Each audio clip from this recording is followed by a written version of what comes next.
5 seconds. Then, sir, references was made to some audit report. That is how the lady member started. She said that the Defense Ministry was not doing its job quite well. There was over provisioning, there were lapses, and soon and so forth. She also said that money which could have been spent for very many beneficial projects was locked up in the defense estimates and was ultimately given back. Now, as a matter of curiosity, I think the House ought to know that these comments were made mostly on the audit report which dealt with the accounts of 1953-54, namely 2 years back, and which dealt with many cases which arose in the years 1950, 1951 and 1952 when conditions were not normal. We were then just recovering from the effects of Second World War, and these cases of over-provisioning came up before the audit. Now these are the points which have been raised in this audit report. As you are aware, sir, there is a Public Accounts Committee whose main function is to go into the details of all these matters and to examine them. I am told that the Public Accounts Committee is at present engaged in the task of going into all these questions and taking steps to see whether the comments made by the Auditor General are satisfied or not, and whether there is a sufficient explanation forthcoming or not. The Public Accounts Committee has also got to devise the steps so that those irregularities should not occur and there should not be no over-provisioning. I may say one thing in passing because it will rather be tedious for me to take the House through the merits of each particular thing in detail. Please remember that there is no question of over-provisioning. Whenever an estimate is made, the Finance Ministry takes very great care to see that there is no over-provisioning. Sometimes it so happens the money is not spent for certain reasons. For example, we may have got to pay rupees 5 crores for certain equipment which may have been ordered from abroad and which may be due to be delivered in the financial year, that is to say in 1956-57.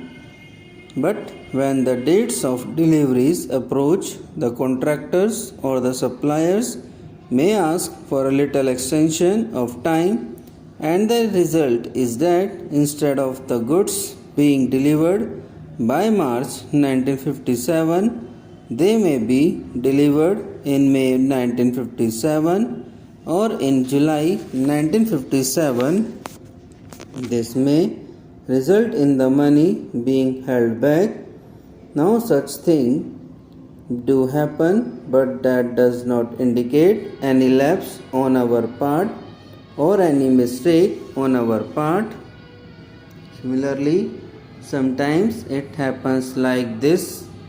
In the beginning, say in October 1955, we find that something is necessary and we hope that the whole process of placing the contract and providing funds and everything else will be gone through and we will be able to get the deliveries by the end of the year.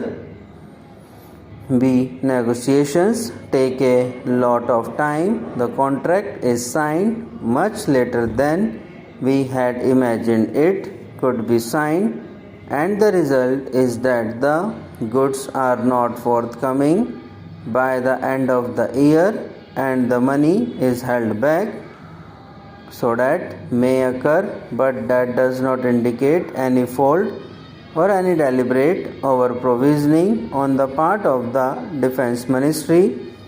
It would be stupid to do so. Why should we do so? There is no motive for that. My honorable friend referred particularly to one item of rupees 2 crores recoverable from the central ministries and the state governments. Now I went into all the details and I found that most of this money was order recovery from the central government and the state governments. It pertained to certain buildings and other premises which had been rented out to the state governments for rehabilitation purposes and some other purposes, but the rents has not been realized.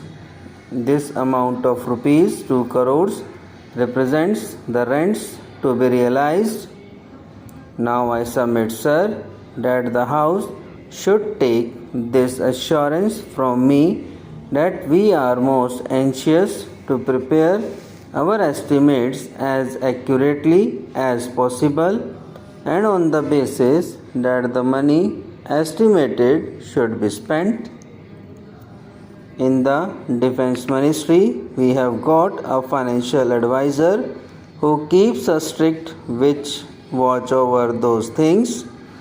My honorable friend said that we were spending 50% as a matter of executed.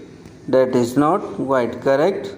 I think if you only take the revenues, then it may be about 40 to 41%. But that makes no difference, because if any necessity arises, I am sure the Parliament would provide all the necessary funds. So it is not 50%, it is substantially much less than that. Then there was some reference made about the structure and there was some comment. What about the establishment of an army council? Now this is really a reference to the structure which exists in the United Kingdom. I am not saying anything about the official structure there. Probably it is very good, but so far as we in India are concerned, we went into this matter and we came to the conclusion that our existing structure performed really the same functions. As you are aware, sir, for the purpose of deciding high policy matters, we have got the Defense Committee of the Cabinet presided over by the Prime Minister. It is not confined to the Cabinet Minister or a few of them, but the heads of the three services, namely the Chief of the Army Staff, the Chief of the Air Staff, and all other senior officers. Subscribe now and press the bell icon. Never miss an update.